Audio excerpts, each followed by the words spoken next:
Dedico esta trágica y entrañable historia a Encarna González, por su amor a la literatura en general, y en particular a Gustavo Adolfo Bécquer y al autor de hoy, a Leopoldo Alas Clarín.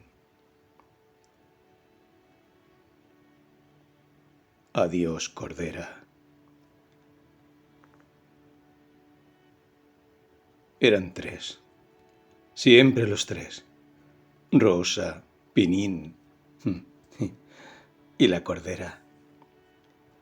El Praus Monte era un recorte triangular de terciopelo verde tendido, como una colgadura, cuesta abajo por la loma. Uno de sus ángulos, el inferior, lo despuntaba el camino de hierro de Oviedo a Gijón.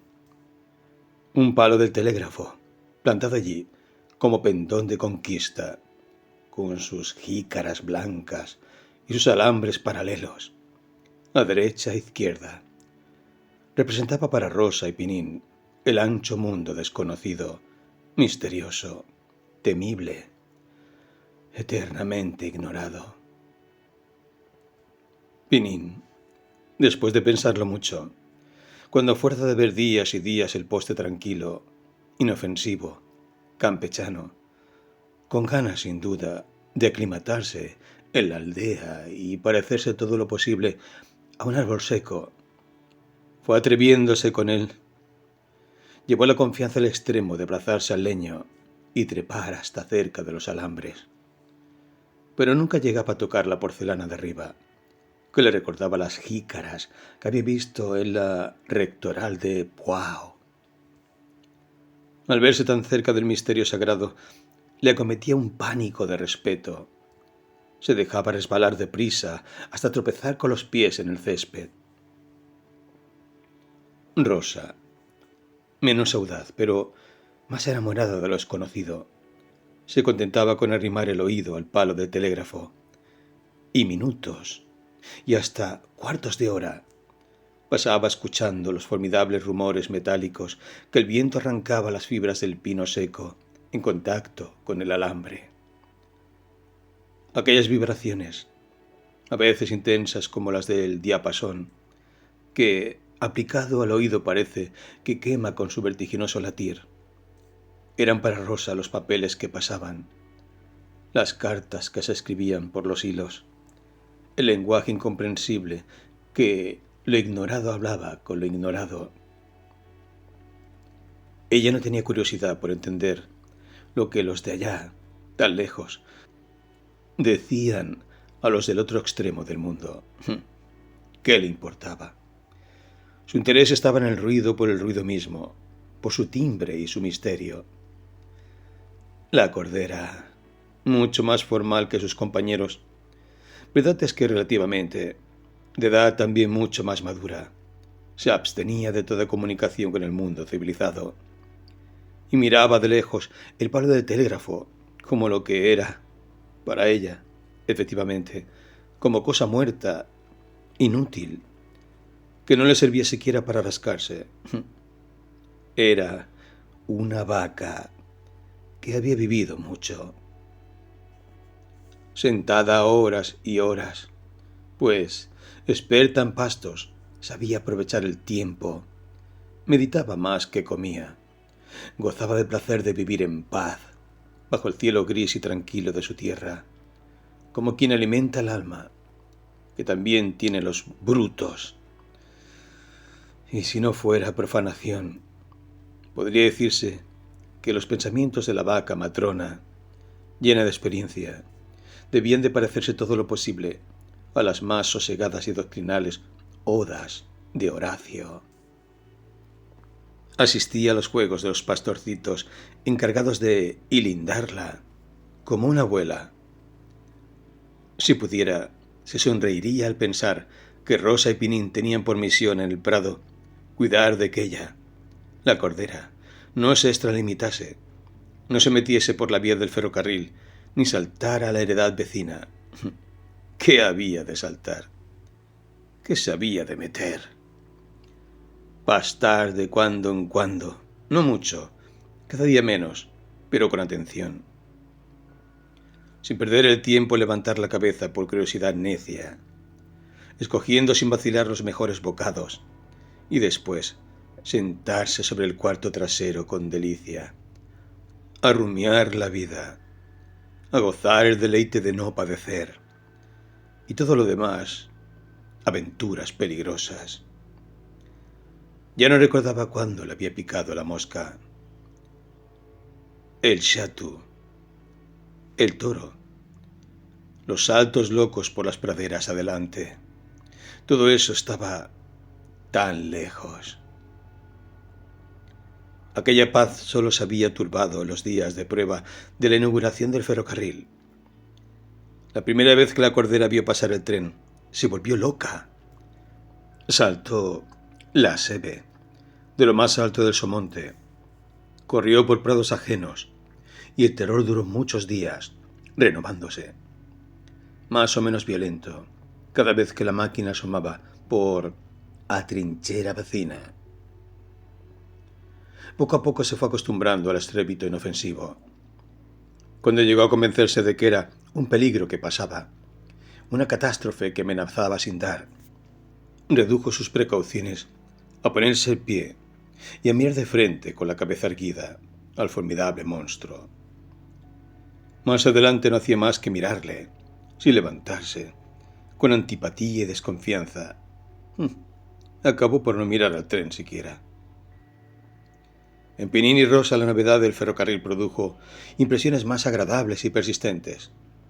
Si al principio era una alegría loca, algo mezclada de miedo supersticioso, una excitación nerviosa que les hacía prorrumpir en gritos, gestos, pantomimas descabelladas. Después fue un recreo pacífico, suave, renovado varias veces al día. Tardó mucho en gastarse aquella emoción de contemplar la marcha vertiginosa, acompañada del viento, de la gran culebra de hierro, que llevaba dentro de sí tanto ruido, tantas castas de gentes desconocidas, extrañas. Pero telégrafo, ferrocarril, todo eso era lo de menos. Un accidente pasajero que se ahogaba en el mar de soledad que rodeaba el Prau Somonte. Desde allí no se veía vivienda humana. Allí no llegaban ruidos del mundo más que al pasar el tren. Mañana sin fin, bajo los rayos del sol.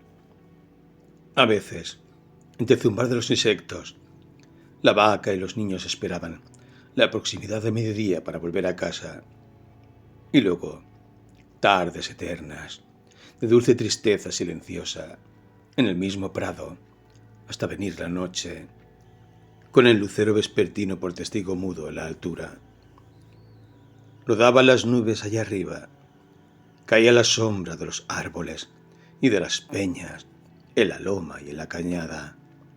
Se acostaban los pájaros y empezaban a brillar algunas estrellas en lo más oscuro del cielo, azul. Y Pinín y Rosa, los niños gemelos, los hijos de Antón de Chinta, teñida el alma de la dulce serenidad soñadora de la solemne y seria naturaleza.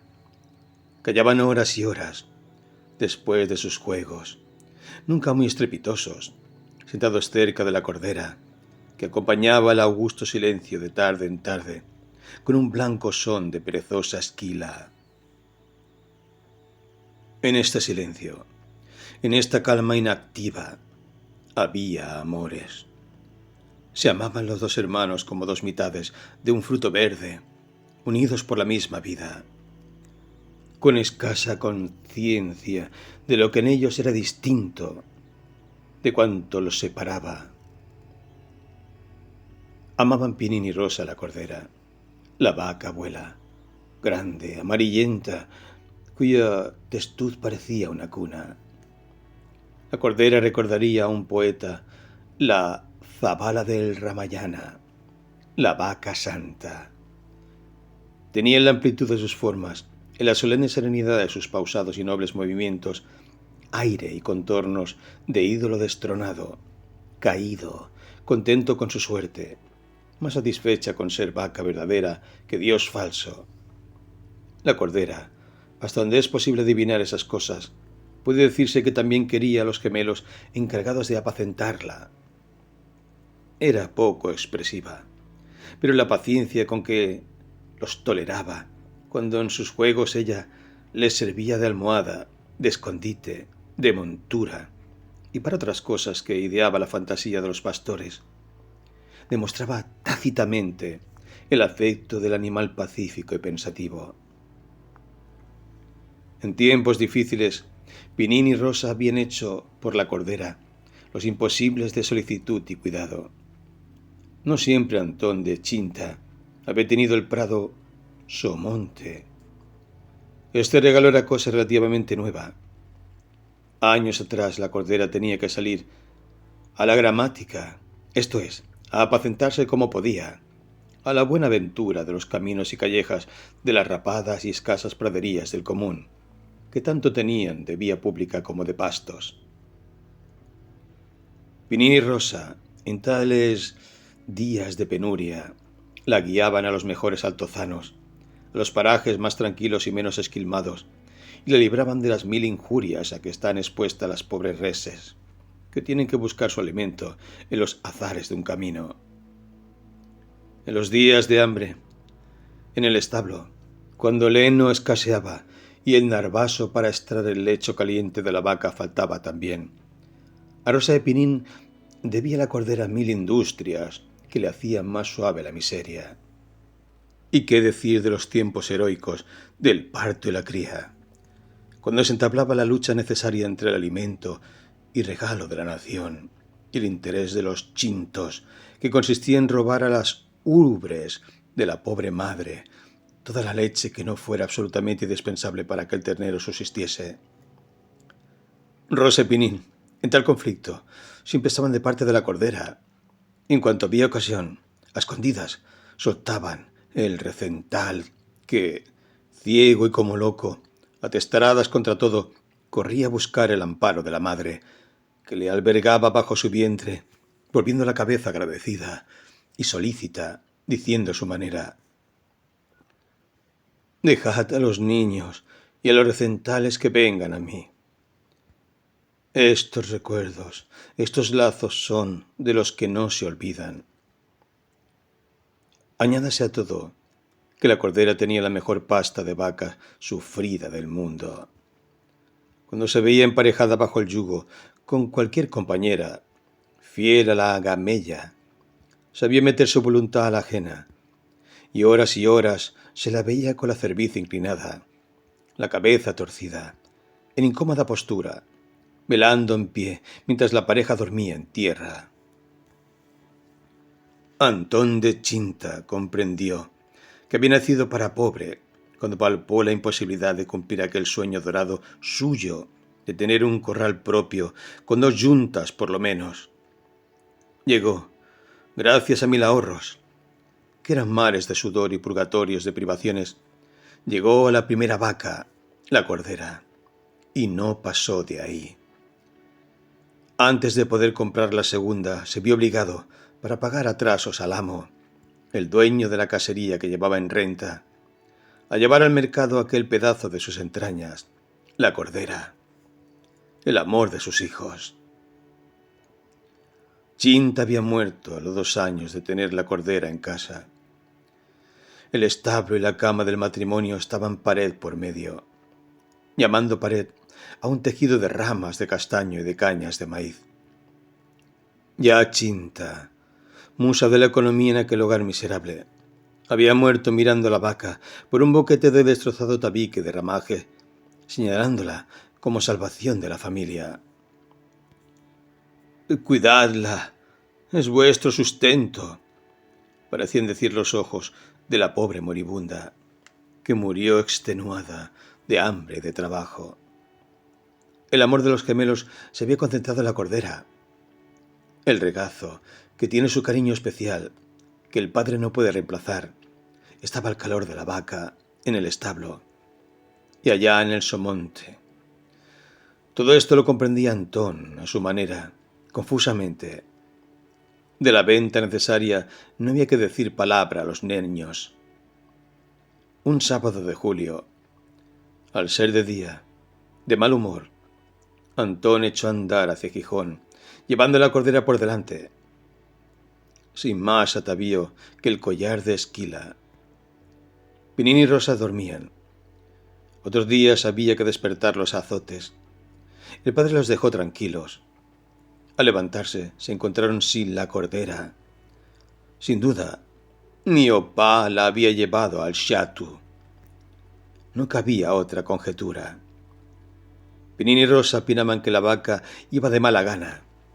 Creían ellos que no deseaba más hijos, pues todos acababan por perderlos pronto, sin saber cómo ni cuándo. Al oscurecer, Antón y la cordera entraban por la corrada, mohínos, cansados y cubiertos de polvo. El padre no dio explicaciones, pero los hijos adivinaron el peligro. No había vendido porque nadie había querido llegar al precio que a él se le había puesto en la cabeza. Era excesivo. Un sofisma del cariño. Pedía mucho por la vaca para que nadie se atreviese a llevársela. Los que se habían acercado a intentar fortuna se habían alejado pronto, echando pestes de aquel hombre que miraba con ojos de rencor y desafío al que osaba insistir en acercarse el precio fijo en que él se abroquelaba. Hasta el último momento del mercado estuvo Antón de Chinta en el humedal, dando plazo a la fatalidad. No se dirá, pensaba, que yo no quiero vender. Son ellos que no me pagan la cordera lo que vale. Y por fin, suspirando, si no satisfecho, con cierto consuelo, volvió a emprender el camino por la carretera de Candás. Adelante, entre la confusión y el ruido de cerdos y novillos, bueyes y vacas, que los aldeanos de muchas parroquias del contorno conducían con mayor o menor trabajo, según era de antiguo las relaciones entre dueños y bestias. En el Natahoyo, en el cruce de dos caminos, todavía estuvo expuesto el de Chinta a quedarse sin la cordera. Un vecino de Carrió, que le había rondado todo el día ofreciéndole pocos duros, menos de los que pedía, le dio el último ataque, algo borracho. El de Carrió subía, luchando entre la codicia y el capricho de llevar la vaca. Antón, como una roca, llegaron a tener las manos enlazadas, parados en medio de la carretera, interrumpiendo el paso. Por fin la codicia pudo más. El pico de los 50 los separó como un abismo. Se soltaron las manos, cada cual tiró por su lado. Antón, por una calleja que, entre madreselvas, que aún no florecían ni zarzamoras en flor, le condujo hasta su casa. Desde aquel día en que adivinaron el peligro, Pinín y Rosa no sosegaron. A media semana se personó el mayordomo en el corral de Antón. Era otro aldeano de la misma parroquia, de malas pulgas, cruel con los caseros atrasados. Antón, que no admitía reprimendas, se puso lívido ante las amenazas de desahucio. El amo no esperaba más. Bueno, vendería la vaca a vil precio, por una merienda. Había que pagar o quedarse en la calle. El sábado inmediato acompañó al humedal Pinín a su padre. El niño miraba con horror a los contratistas de carne, que eran los tiranos del mercado. La cordera fue comprada en su justo precio por un rematante de Castilla. Se la hizo una señal en la piel y volvió a su establo de Puao, ya vendida, ajena, tañendo tristemente la esquila. Detrás caminaban Antón, de Chinta, taciturno, y Pinín, con ojos como puños. Rosa, al saber la venta, se abrazó al testuz de la cordera, que inclinaba la cabeza a las caricias como al yugo. Se iba la vieja, pensaba con el alma destrozada Antón el huraño. Ella será una bestia, pero sus hijos no tenían otra madre ni otra abuela. Aquellos días, en el pasto, en la verdura del somonte, El silencio era fúnebre. La cordera, que ignoraba su suerte, descansaba y pacía como siempre. Su especie a eternitatis, como descansaría y comería un minuto antes de que el brutal porrazo la derribase muerta. Pero Rosa y Pinín yacían desolados, tendidos sobre la hierba, inútiles en adelante. Miraban con rencor los trenes que pasaban, los alambres del telégrafo. Era aquel mundo desconocido, tan lejos de ellos por un lado y por otro, el que les llevaba su cordera. El viernes, al oscurecer, fue la despedida. Vino un encargado del rematante de Castilla por la res. Pagó. Bebieron un trago Antón y el comisionado, y se sacó a la Quintana a la cordera. Antón había apurado la botella. Estaba exaltado. El peso del dinero en el bolsillo le animaba también. Quería aturdirse. Hablaba mucho. Alababa las excelencias de la vaca. El otro sonreía, porque las alabanzas de Antón eran impertinentes. Que daba la res tanto y tantos charros de leche. Que era noble en el yugo, fuerte con la carga. ¿Y qué? Si dentro de pocos días había de estar reducida a chuletas y otros bocados suculentos. Antón no quería imaginar esto. Se la figuraba viva, trabajando, sirviendo a otro labrador. Olvidada de él y de sus hijos, pero viva, feliz. Pinín y Rosa, sentados sobre el montón de Cucho, recuerdo para ellos sentimental de la cordera y de los propios afanes, unidos por las manos, miraban al enemigo con ojos de espanto. En el supremo instante se arrojaron sobre su amiga. Besos, abrazos, hubo de todo. No podían separarse de ella. Antón, agotada de pronto la excitación del vino, cayó como en un marasmo, cruzó los brazos y entró en el corral oscuro. Los hijos siguieron un buen trecho por la calleja, de altos setos, el triste grupo del indiferente comisionado y la cordera, que iba de mala gana con un desconocido y a tales horas. Por fin hubo que separarse. Antón, malhumorado, clamaba desde casa: «¡Va! ¡Va, niños! Acá os digo, basta de pamemes». Así gritaba de lejos el padre, con voz de lágrimas. Caía la noche. Por la calleja oscura, que hacían casi negros los altos setos, formando casi bóveda, se perdió el bulto de la cordera, que parecía negra de lejos. Después, no quedó de ella más que el tintán pausado de la esquila, desvanecido con la distancia, entre los chirridos melancólicos de cigarras infinitas. «¡Adiós, cordera!», gritaba Rosa, deshecha en llanto. «Adiós, cordera de mi alma».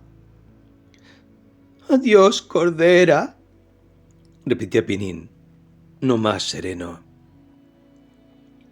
«Adiós», contestó por último a su modo la esquila, perdiéndose su lamento triste, resignado entre los demás sonidos de la noche de julio en la aldea. Al día siguiente, muy temprano, a la hora de siempre, Pinín y Rosa fueron al Prauso monte. Aquella soledad no la había sido nunca para ellos triste. Aquel día el somonte, sin la cordera, parecía el desierto. De repente silbó la máquina. Apareció el humo, luego el tren. En un furgón cerrado, en unas estrechas ventanas altas o respiraderos, vislumbraron los hermanos gemelos cabezas de vacas que, pasmadas, miraban por aquellos tragaluces.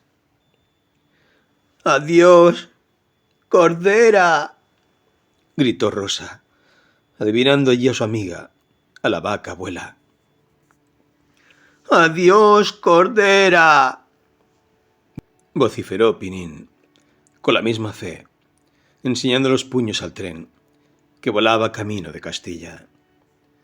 Y llorando repetía el rapaz, más enterado que su hermana de las picardías del mundo: la llevan al matadero, carne de vaca, para comer los señores, los indianos.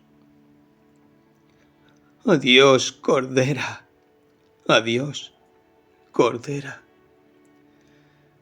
Y Rosa y Pinín miraban con rencor la vía, el telégrafo, los símbolos de aquel mundo enemigo que les arrebataba, que les devoraba su compañera de tantas soledades, de tantas ternuras silenciosas, para sus apetitos, para convertirla en manjares de ricos glotones. Adiós, Cordera. Adiós, Cordera. Pasaron muchos años. Pinín se hizo mozo y se lo llevó el rey. Ardía la guerra carlista. Antón de Chinta era casero de un cacique de los vencidos. No hubo influencia para declarar inútil a Pinín, que, por ser, era como un roble. Y una tarde triste de octubre, Rosa, en el prao Somonte, sola, esperaba el paso del tren correo de Gijón, que le llevaba a sus únicos amores, su hermano. Silbó a lo lejos la máquina. Apareció el tren en la trinchera. Pasó como un relámpago. Rosa, casi metida por las ruedas, pudo ver un instante en un coche de tercera multitud de cabezas de pobres quintos que gritaban, gesticulaban, saludando a los árboles, al suelo, a los campos, a toda la patria familiar, a la pequeña que dejaban para ir a morir en las luchas fratricidas de la patria grande, al servicio de un rey y de unas ideas que no conocían. Pinín, con medio cuerpo afuera de una ventanilla, tendió los brazos a su hermana. Casi se tocaron. Y Rosa pudo oír, entre el estrépito de las ruedas y la gritería de los reclutas, la voz distinta de su hermano, que sollozaba, exclamando como inspirado por un recuerdo de dolor ajeno: «¡Adiós, Rosa! ¡Adiós, Cordera! ¡Adiós, Pinín! ¡Pinín de mi alma!». Allá iba, como la otra, como la vaca abuela. Se lo llevaba el mundo. Carne de vaca para los glotones, para los indianos. Carne de su alma. Carne de cañón para las locuras del mundo, para las ambiciones ajenas. Entre confusiones de dolor y de ideas, pensaba así la pobre hermana, viendo el tren perderse a lo lejos, silbando triste, con silbidos que repercutían los castaños, las vegas y los peñascos. Qué sola se quedaba. Ahora sí que era un desierto el prao Somonte. Adiós, Pinín. Adiós, Cordera. Con qué odio miraba Rosa la vía manchada de carbones apagados. Con qué ira los alambres del telégrafo. Oh, bien hacía la Cordera no acercarse.